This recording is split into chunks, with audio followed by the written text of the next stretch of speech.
Começando bem o dia, está no meio do dia, é final do dia, não importa.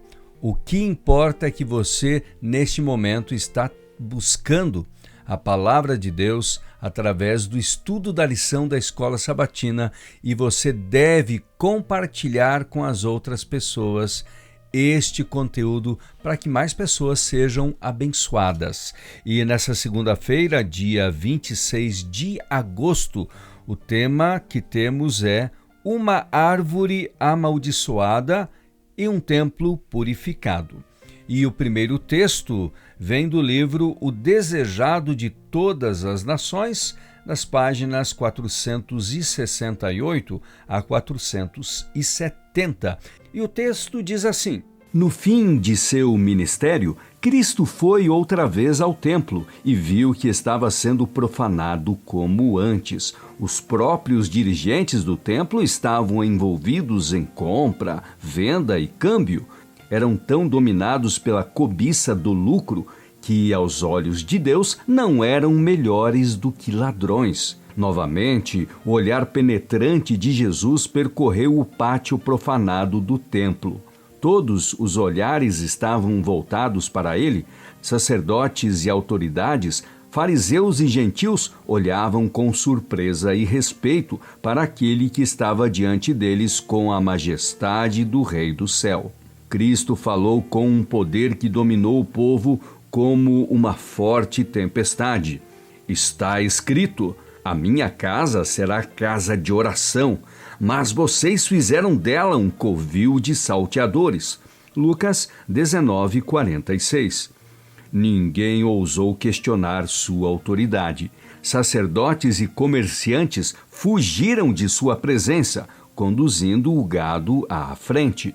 E o segundo texto do nosso estudo de hoje também vem do livro O Desejado de Todas as Nações, agora das páginas 463 e 464. E nele nós encontramos a seguinte mensagem: É natural da figueira que, antes de se abrirem as folhas, apareça o fruto. Portanto, essa árvore cheia de folhagem era uma promessa de frutos bem desenvolvidos. Sua aparência, porém, era enganosa. Depois de procurar entre os ramos, dos mais baixos aos mais altos, Jesus não achou nada, a não ser folhagens. A árvore era nada mais que um grande amontoado de folhas. Cristo pronunciou maldição contra a figueira. Na manhã seguinte, quando ele e os discípulos estavam outra vez a caminho para a cidade, os ressequidos ramos e as folhas caídas chamaram a atenção deles. Mestre, disse Pedro, eis que a figueira que o Senhor amaldiçoou ficou seca. Marcos 11:21. O ato de Cristo amaldiçoar a figueira havia surpreendido os discípulos. Parecia diferente de seu comportamento habitual. Muitas vezes, eles o tinham ouvido dizer que não viera para condenar o mundo, mas para que o mundo fosse salvo por meio dele. João 3,17. Lembravam-se de suas palavras: o Filho do Homem não veio para destruir a vida dos homens, mas para salvá-los. Lucas 9,56. Suas maravilhosas obras foram realizadas para restaurar, nunca para destruir. Os discípulos o haviam conhecido apenas como o restaurador, o médico. Esse ato era único. Qual seria o propósito disso? Pensavam.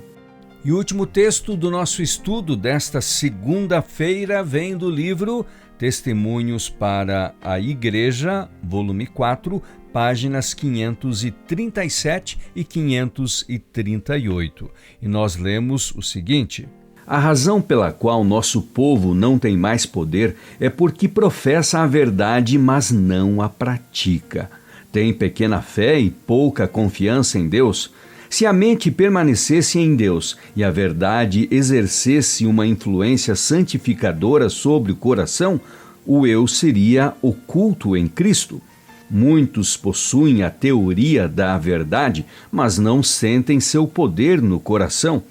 A figueira estéril exibia seus galhos pretensiosos rumo ao céu.